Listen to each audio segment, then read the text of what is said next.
Hello, everybody. It is Friday, the 28th of July. I want to talk about stakeholder capitalism and the way to the kingdom. The kingdom is coming to earth.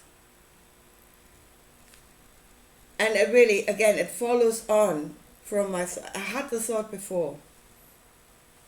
I even looked at this whole idea of the cross. But as I said, the cross is, you have reached a level of, going up the pole from humanity to all. And you're choosing a level, which is made up of what? Self-awareness, knowledge. Yeah? And there you put the bar, whatever level you're on, and you stick to that. You nail yourself to that. And you say, this is my level, here I will build my world. I will build my kingdom on that level.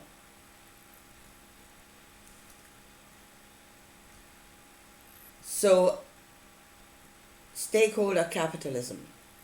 You wonder what they're doing, yeah? Go woke, go broke. So what on earth are you up to? Especially as big corporations, successful corporations. So what are you doing? Doing something that's complete lunatic, and you're losing shares left, right, and center. You're losing profit. You might even go under. So what are you doing? They've nailed themselves to an outcome. And they will do whatever is necessary to get to that outcome. They will serve that vision, the kingdom. And they will bring their knowledge and what they are in service. And they are ready to sacrifice to do that. Because the kingdom does demand sacrifice. Basically, if you want to be a stakeholder in that kingdom, in that vision, when it becomes a reality on earth, you are required to bring sacrifices, even self-sacrifice, on the way. And that's what they're doing. And really, maybe in a way, the greater the sacrifice, the more you go out of your way to do what will bring about this kingdom, the more you will be seen by the God of that kingdom to be worthy. The more sacrifice you bring, the higher you get. Again, there's a story of Jesus who self-sacrificed completely. And where is he set now? Right beside the Lord God himself.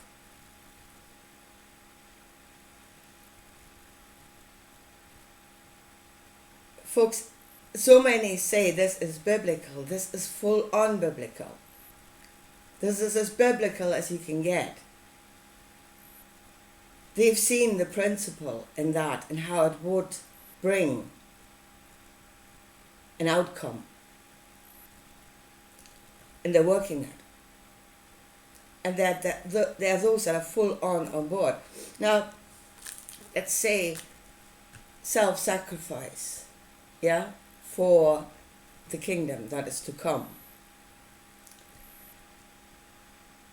In a way, it is actually not self-sacrifice. Jesus gloriously self-sacrificed his life. He got a new one. He was resurrected. That's the promise of the resurrection of the dead. He was changed, but he got a new body. Christians, please see that. He got a new body. non-dualist, please see that. He did not get out of the material. He came straight back.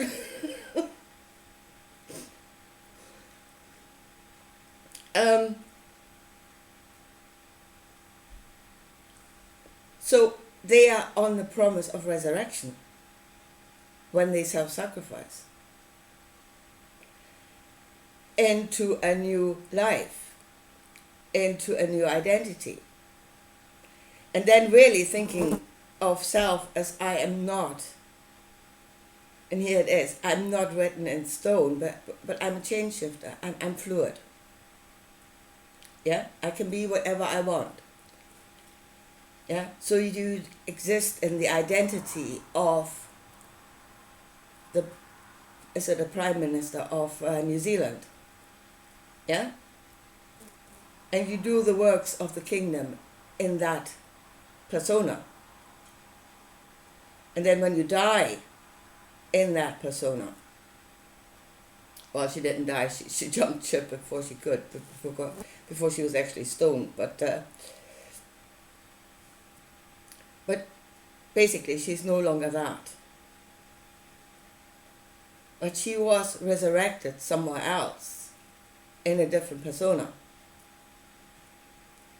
And that is what the kingdom will do. Nobody dies, folks. Nobody gets punished. Nobody dies. They die in that persona and then they get resurrected somewhere else.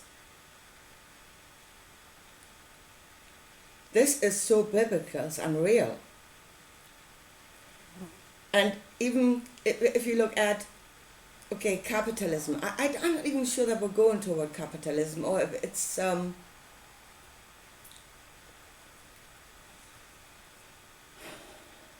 mean, capitalism, we think of corporations, you know, we think of an economy kind of thing as part of capitalism. So then let's look at the corporations as bodies.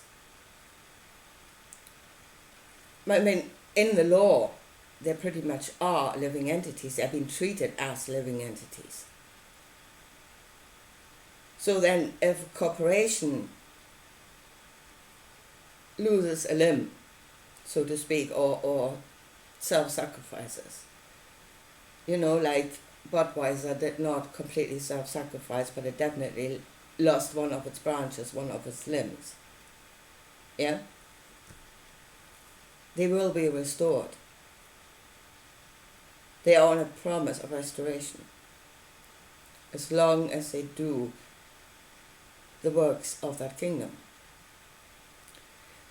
And in the end, if you look, okay, let's take Budweiser as an example. What is actually the essence? You could say, in a way, if you say the soul is knowledge, is to a great part knowledge, then you would say the essence of Budweiser is the knowledge of how to make beer, and, well, marketing, yes, finance, making beer, marketing, finance, that's would be the essence of Budweiser. And then again, if the entire body dies, that means the brand is going down. It too can be resurrected in a different form under a different label. Nobody dies, nothing dies.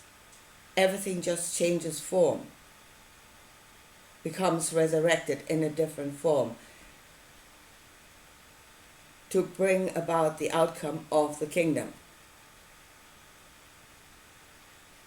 They are willing to sacrifice. Well, seemingly sacrifice, because it's not a sacrifice if you're on a... Jesus did not actually, in a way, sacrifice, because he was on a promise of being resurrected as something greater. So how is that sacrifice? It's not.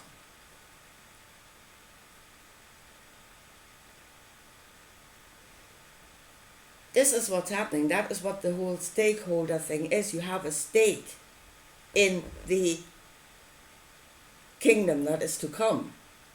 And you're doing the works of that kingdom. And the more you do the works and the more you sacrifice self, and in the end, I mean, if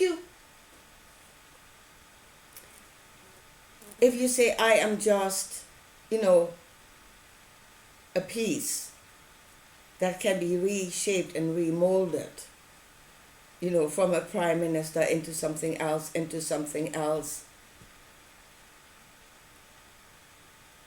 then that is actually, in a way, that is denial of self. You don't define yourself. The kingdom defines you as something that will serve it here, there, and other, whatever.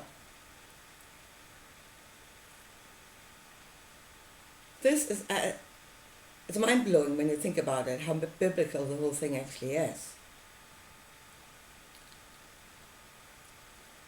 So that is what is happening, and it's driving us to an outcome. Now, there's one other question, and you don't actually need compassion or a conscience to ask that question. Reason on its own should bring that up. And that is, as a corporation, you need customers. Well, first of all, the essence is the idea. Then you have the CEOs that have the knowledge, that are the personification of the essence, yeah? But you need a body. Otherwise your soul is, a bodiless soul. So you need a functioning body, that is, you need the structure of the body, which would be the factories, and you need the cells inside the body that do the work. And you need the cells outside of the body, which are the customers. So the obvious question obviously should be at the moment, and reason I said alone should ask that, you don't need a conscience, what if all the cells die? Which at the moment a lot of people are dying, being slaughtered on the way to that kingdom. To make way, they're also being sacrificed, only they are not going to be resurrected. And they're not going to be stakeholders, because they did not sacrifice out of their own free will. They did not sacrifice themselves, but they're just pawns, and pawns don't get resurrected. So, but yeah, there's the obvious question, well, what if you run out of pawns? I mean, you might not think a lot of them, but they have their uses. And there again, the kingdom has come up with a solution. You don't need the pawns. We give you AI. We give you machines to do the work.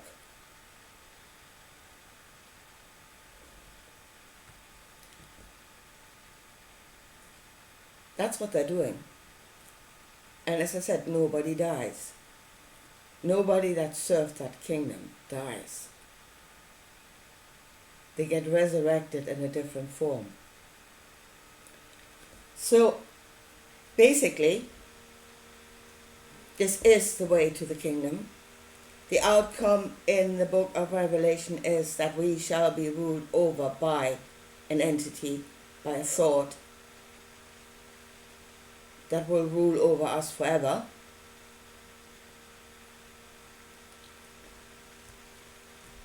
And we're going there. Now the question is really, it's a question of duality.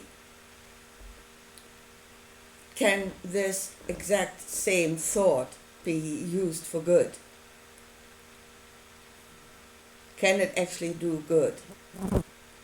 The reason why it is completely and utterly destructive at the moment is because it has been worked under the intention, under the desire, which is God, the Lord God of all, that the intention, the desire is the Lord God that drives the whole bloody thing. And that desire is to have dominion, to rule over everything, to have control of everything. So this whole thought, this whole plan is being ruled over by that desire. And it is using the knowledge of that plan, how to get there. And we're saying it is anti-Christ.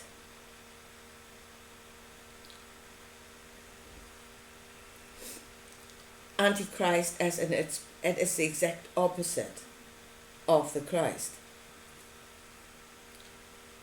So in the opposite of wanting to have dominion for yourself, everything is for yourself. And if you see yourself as something that can shapeshift, Anyway, so you're not set in stone, you see yourself as a shapeshifter, then, you can become this, that, or the other. Doesn't matter. So that is antichrist.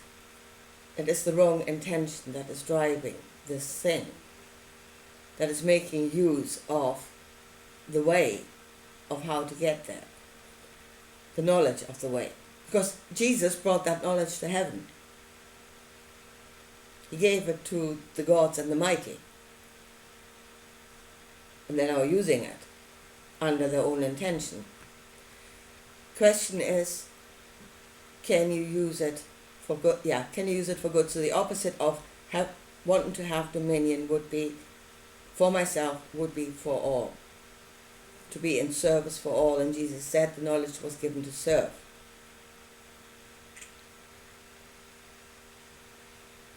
So, can we use the system itself, the idea itself,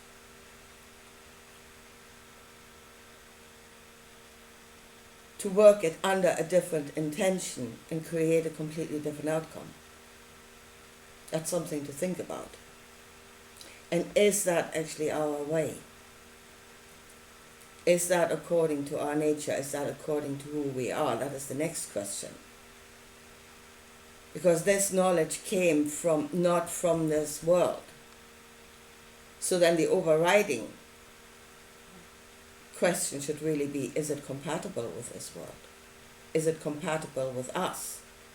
Even under the intention of doing good to all, is how much do we need to sacrifice? Because obviously it does demand sacrifice. For good or for bad, either way, that is a big part of the whole way.